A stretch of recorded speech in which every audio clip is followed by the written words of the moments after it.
Qui a volé la main de Charles Perrault? Un roman de Claudine Aubrun. Chapitre 1. Maman adore nous photographier, partout, tout le temps, dans toutes les situations, surtout depuis qu'elle a un nouvel appareil photo. Parfois c'est agaçant, il faut attendre qu'elle cadre et qu'elle fasse les derniers réglages. Les enfants, souriez, nous dit-elle. Oh, c'est magnifique, toute cette neige sur ce joli monument. Nino, mon chéri, s'il te plaît, ne fais pas cette tête. Oh, zut, j'ai raté la photo. Maman a photographié le sol. Mais ce n'est pas grave, elle continue. J'en fais une autre. Nino, souris, mon chéri. Sais-tu que Louis XV adorait se promener dans les Tuileries, lui? Pourquoi maman me donne-t-elle ce roi en exemple? Où a-t-elle appris que les rois sont tenus d'accompagner leurs sœurs au trampoline en étant obligés de rester cloués sur un banc? Je me le demande, mais je ne dis rien. Depuis que je me suis cassé le bras en posant un tabouret sur une chaise pour atteindre la réserve de Nutella et que les pots de verre contenant la farine, le sucre, le piment d'Espelette et tout un tas d'aromates se sont écrasés sur le carrelage, maman a beaucoup moins d'humour. Alors j'essaie de me faire oublier. Silencieux, je reste à côté d'elle. Heureusement, sa copine Céline ne tarde pas à rappliquer. J'en profite. Je fais un petit tour du côté de l'aire de jeu. La neige crisse sous mes pas. Sans savoir vraiment quoi faire, je tourne autour de ce si joli monument devant lequel maman nous a pris en photo. Un homme accroupi brandit une main sculptée. D'une voix bourrue, il me demande: « Alors, mon gars, tu ne peux pas jouer avec les autres? Tu t'ennuies ?» Une grosse moustache grise barre son visage. Ses yeux pétillent sous d'épais sourcils. « Ben, un peu. Qu'est-ce que vous faites ?» Il me montre le morceau de la statue qu'il tient. « Je répare les mains cassées. » D'un signe de tête, il indique mon bras. « Et toi, qu'est-ce qui t'est arrivé ?» Modeste, je réponds: « Stupide accident domestique. » Ça te dirait de me donner un coup de main? Enfin, avec celle qui te reste. Bah oui. Comment tu t'appelles? Nino. Moi, c'est Hugues, et lui, c'est Charles. Charles? J'observe le monument. En haut d'une colonne blanche, coiffée d'une couche de neige, un buste d'homme est planté. 3 jeunes filles et un chat botté, tous sculptés dans du marbre, font une ronde autour. L'une des danseuses n'a qu'une main. Devant mon étonnement, Hugues lance: « Charles Perrault, tu connais? » Le chat botté? Oui, c'est ça. Le chat est un des personnages des contes de Perrault. Tu aimes? Bien sûr que j'aime. Mamie nous lisait ses histoires chez elle avant de nous endormir. Eh bien, Nino, continue Hugues, nous allons réparer la statue de la jeune fille. Tu vas tenir ceci pendant que je fais de l'enduit. Le restaurateur prépare un mélange blanchâtre qui ressemble à de la colle, puis il embarbouille le moignon et m'indique comment positionner la main. Je la presse contre le bras. C'est bien, Nino. Heureusement que tu es là. Enfin, quelqu'un qui reconnaît mes mérites. Je continuerai bien à travailler avec Hugues, mais on m'appelle. Nino, on rentre, hurle maman. Désolée, je dois partir. Pas de problème, Nino. C'est bon, tu peux lâcher la main, je m'en occupe. Et encore merci. Et puis, il ajoute en montrant mon bras. Si tu as besoin d'un rafistolage, n'hésite pas. Chapitre 2. Après l'école, maman aime bien nous aérer. Elle dit toujours ça, nous aérer, comme si nous étions une pièce fermée depuis longtemps, un tissu qui empeste ou un placard qui sent le moisi. Les enfants, en route, on va aux Tuileries, dit-elle. Il faut vous aérer. Mais je peux rentrer à la maison? Non, Nino, ça te fera du bien de sortir. Finalement, je ne me fais pas trop prier. Avec un peu de chance, Hugues, le réparateur de statues que j'ai rencontré hier, sera là. Et s'il n'a pas fini, je pourrais l'aider à faire quelques petites retouches. Quand nous arrivons, le jardin est boueux. La neige a fondu, on patouille dans les allées, mais on s'aère. Discrètement, je file voir Charles. Seul un trait au niveau du poignet de la fille est visible. La main en marbre est parfaitement collée. Mais Hugues n'est pas là. Un rapide coup d'œil vers maman. Tout va bien. Elle parle avec Céline, sa copine. Comme elles ont l'air en grande discussion, je vais voir Gérard. Gérard, c'est un des gardiens du jardin. Je le connais depuis mes premières grenouillères. En général, il sait tout ce qui se passe ici. Il voit tout, il entend tout. Peut-être sait-il quand Hugues travaille dans le jardin. Tu as aidé Hugues à coller la main du monument de Perrault, dit-il, visiblement étonné. Oui. Il soulève sa casquette et gratte son crâne chauve. Cette main, c'est un mystère. Pourquoi? Eh bien, elle disparaît de temps en temps. C'est comme qui dirait une main intermittente. Comment ça, elle disparaît? Hugues la colle et quelqu'un la vole. Hugues est sans cesse en train de réparer ce monument. En l'écoutant, je me dis qu'enfin quelque chose d'un peu palpitant se passe dans ma vie d'estropié. De son côté, maman papote avec Céline tout en regardant autour d'elle. Elle finit par m'apercevoir. Je lui fais un signe pour la rassurer et reprends la conversation. Mais qui vole cette main? Et pourquoi? Alors là, mystère et boule de gomme, hein, rétorque Gérard. À mon avis, c'est quelqu'un qui se laisse enfermer dans le jardin. Mais pourquoi la vole-t-il? J'en ai pas la moindre idée. La nuit? Il s'agit de la nuit. Mais il fait un froid de canard. Qui pourrait se faire enfermer dans un jardin l'hiver? Et comment en sortir? Gérard n'a pas le temps de répondre. Tony, le serveur du relais de Diane, où nous allons boire des orangeades l'été et des chocolats l'hiver, se joint à nous. Il a enfilé une doudoune sur sa tenue de serveur. Grand et mince, il ressemble à une grosse sucette.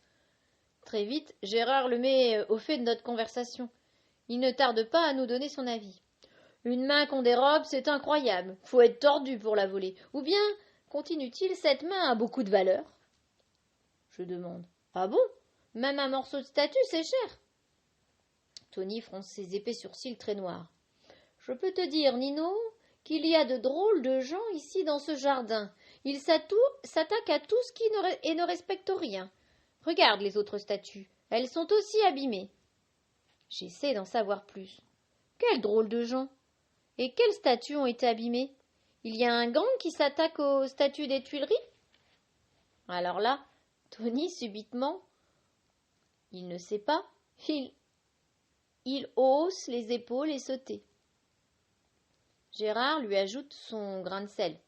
C'est vrai qu'il y a parfois des individus un peu étranges dans le jardin, mais pour les autres statues, elles ne sont pas détériorées par les visiteurs, elles sont surtout abîmées par la pollution. On voit bien les traces noires, la pierre est rongée par l'air vicié. Tony acquiesce en remuant la tête de haut en bas, puis il repart, prétextant qu'il doit reprendre son service. Gérard, accaparé par un groupe de touristes japonais, m'abandonne aussi. J'en profite pour faire le point. Ce n'est pas la première fois que la main de la fille a été volée. Il y a des gens qui rôdent la nuit dans les jardins, et quelqu'un en veut particulièrement à Charles Perrault. Mais qui? Je décide d'aller examiner les lieux de plus près. Et zut, je dois arrêter mon enquête, maman m'appelle. Chapitre 3. J'aurais vraiment aimé en savoir plus, mais déjà les gardiens des Tuileries font retentir leur sifflet pour prévenir les derniers visiteurs. Maman m'appelle une deuxième fois, sa voix est nerveuse. Il me faut agir, et vite. J'enlève l'écharpe qui sert à maintenir mon plâtre plâtré, je la dépose à côté du monument, et je rejoins les filles en tenant bien mon bras en équerre. Arrivé à la porte du jardin, je m'écrie. « Oh là là, j'ai oublié mon écharpe sur le banc !» Maman fronce les sourcils, elle va râler et peut-être même m'interdire d'y aller. Très vite, j'ajoute. Je vais la chercher, attendez-moi, j'en ai pour 2 minutes. Mais Nino, il fait nuit. Je ne lui laisse pas le temps de finir sa phrase. Elle va me dire, la voix tremblante, que je risque de me faire enfermer dans le jardin. Alors, sans me retourner, je cours. La nuit est maintenant tombée, et les réverbères éclairent faiblement entre les branches des arbres. Je fonce vers le monument, et là, j'attends. Blotti contre le tronc d'un arbre, j'écoute battre mon cœur à 200 à l'heure. Quelqu'un arrive. Sans hésiter, une ombre se dirige vers la statue de la jeune fille. D'où je suis, il m'est impossible de distinguer son visage. Le personnage fouille dans un sac, il en sort quelque chose. Je me penche. Paf! D'un coup sec, il tranche la main qu'il range dans sa besace. Il se retourne. Quelle horreur! Il avance dans ma direction. Je n'ai pas le temps de me cacher. Je me sauve. Je cours, je me dépêche, je patauge dans la boue. Il est toujours derrière moi. Je file vers le manège couvert d'une bâche. Masse sombre dans la nuit. J'en fais le tour. Je change de direction. Les sifflets se font de plus en plus lointains. Les gardiens se dirigent vers la sortie. Dans quelques secondes, les Tuileries vont fermer. Je fonce entre les troncs noirs des arbres qui dressent leurs branches vers le ciel. La nuit est noire, sans lune. Les lanternes s'éteignent. Les pas dans mon dos se rapprochent. Il me faut aller plus vite. Mais quelqu'un m'attrape, saisit mon blouson. D'un coup sec, avec mon bras valide, je me dégage et je file. Je file à travers les pelouses, les massifs de fleurs, je file vers la lumière, vers les grilles, vers maman. Mais enfin, Nino, qu'est-ce qui t'a pris? Tu aurais pu être enfermé, je me faisais du souci. Désolée, désolée, et en plus, je n'ai pas retrouvé mon écharpe. Maman est livide, ça se voit, elle a eu peur. Mais elle ne peut s'empêcher de me lancer. Un jour, Nino, tu oublieras ta tête. Bon, on rentre. Je reprends ma respiration avant de partir. Je jette un dernier coup d'œil du côté du jardin. Une ombre file vers la rue de Rivoli. Les gardiens cessent de souffler dans leurs sifflets. Le silence enveloppe les Tuileries.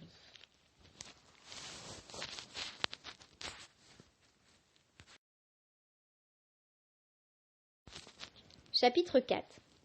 Je demande à papa. Il répond tout de suite sans chercher sur Internet ou dans un livre. Charles Perrault. Il est né en 1628, il meurt en 1703. Mon papa, il est trop fort. Je l'ai toujours dit. Il devrait s'inscrire au jeu à la télé. Il gagnerait des voyages, des casseroles ou des tas de choses inutiles, mais qui font plaisir. Il a réponse à tout. Alors je continue. J'ai une autre question à te poser, mais elle est bizarre. Vas-y, Nino, je t'écoute. Pas le temps de demander, maman m'interrompt pour dire qu'elle accompagne les filles à la danse. Dès qu'elles sont parties, papa et moi nous filons dans la cuisine et nous nous faisons un énorme bol de pop-corn que nous saupoudrons généreusement de sucre. Puis, les pieds posés sur la table du salon, nous reprenons la discussion. Je l'interroge. Qui pourrait en vouloir à Charles Perrault? Papa n'a absolument pas l'air étonné de ma question. Il doit prendre ça pour un exercice. Peut-être pense-t-il que j'ai un devoir à rendre. Il lève les yeux au plafond, ça l'aide à réfléchir, et il finit par répondre. Je ne sais pas. Mince, il ne sait pas. Mais il ajoute. Il faudrait en apprendre davantage sur Charles Perrault. Avait-il des ennemis?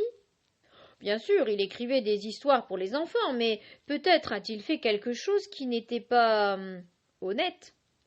Là, je n'en reviens pas. Pour moi, les gens qui écrivent pour les enfants sont forcément honnêtes. Et puis, sauf erreur, si j'ai bien calculé, cet auteur doit être mort depuis au moins 300 ans. Et à ton avis, papa, à quel moment de sa vie aurait-il pu faire un truc moche? Avant d'écrire des livres, il était contrôleur général des bâtiments du roi. Tiens, voilà qui est intéressant. Personne n'aime être contrôlé. Moi le premier, je ne raffole pas des contrôles à l'école. Mais enfin, quelqu'un qui lui en voudrait encore depuis si longtemps pour un malheureux contrôle, c'est dur à imaginer. Papa engouffre une énorme poignée de pop-corn. Il mastique puis continue. Il est l'auteur du Petit Chaperon rouge, de La Belle au bois dormant, de Barbe bleue, du Petit Poucet. Enfin, pour être précis, c'est lui qui a écrit des histoires qu'on se racontait depuis bien longtemps dans les campagnes. Mais sais-tu autre chose, Nino? Charles Perrault a publié son premier recueil, des contes de ma mère Loy, sous le nom de son fils, qui n'avait que 10 ans à l'époque. La chance! Être auteur à 10 ans. Et si quelqu'un avait fait chanter le père? Une histoire de chantage, pourquoi pas? Non, je m'égare, ce n'est pas possible. Papa et moi, nous faisons un autre bol de pop-corn.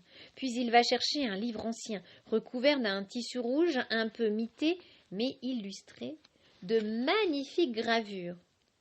Nous sommes encore en train de feuilleter les contes de Perrault quand l'équipe des filles arrive. Maman nous rejoint dans le salon. « Oh, Nino, j'ai quelque chose à te dire. Finalement, le cours de danse a été annulé et tes sœurs ont voulu aller aux Tuileries. J'ai rencontré Gérard qui m'a dit de te dire que la main de la statue avait été volée une nouvelle fois et que Hugues en avait recollé une autre. » L'air étonné, elle me demande. « Tu sais ce que ça veut dire tout ça? Et Hugues, c'est qui ?» Chapitre 5. Depuis hier, des flocons ne cessent de tomber. même si ce n'est pas drôle de sortir avec un bras en écharpe sans pouvoir glisser, faire des boules de neige et crier quand on les lance. Je suis absolument d'accord pour aller aux Tuileries avec les filles. J'insiste même pour qu'on y aille très tôt. Nous arrivons dès l'ouverture. Tandis que mes sœurs filent vers le grand bassin tout gelé et que ma mère les suit, je fais un petit détour du côté de Charles. Ça alors? Une fois de plus, le bras de la fille est sectionné, la coupure est franche, la main a encore disparu. C'est incroyable cette affaire. Mais quel est ce drôle de jeu? Et pourquoi toujours une main? Et pourquoi celle-ci? Et pourquoi pas la queue du chat, par exemple, ou le pied d'une des jeunes filles? Je me le demande tandis qu'en haut de sa colonne, froid comme le marbre, distant comme un roi, avec ses cheveux longs tout frisottés à la mode de l'époque, Perrault ne répond pas. En bas, les trois filles et le chaboté dansent toujours leur éternelle ronde, la tête couverte d'un chapeau de neige. Autour du socle, la végétation a été piétinée, les herbes écrasées. Très nettement, on voit des traces de pas dans la neige. Pas les miennes, bien sûr, je ne confonds pas, mais des traces de pieds qui doivent bien faire du 45 au moins. La semelle est striée. J'observe dans quel sens elles se dirigent. Elles vont vers le monument, puis repartent. Ce sont les traces du voleur, j'en suis sûre. Je fonce voir maman. Quand j'arrive, elle discute avec son amie Céline, qui est venue très tôt elle aussi avec ses filles. Je demande « Maman, tu peux me prêter ton appareil photo, s'il te plaît ?» Les deux copines échangent des recettes de macarons. La discussion les accapare. Tant que, sans un mot, sans même prêter attention à ma personne, machinalement, maman cherche dans son sac et me donne l'appareil numérique.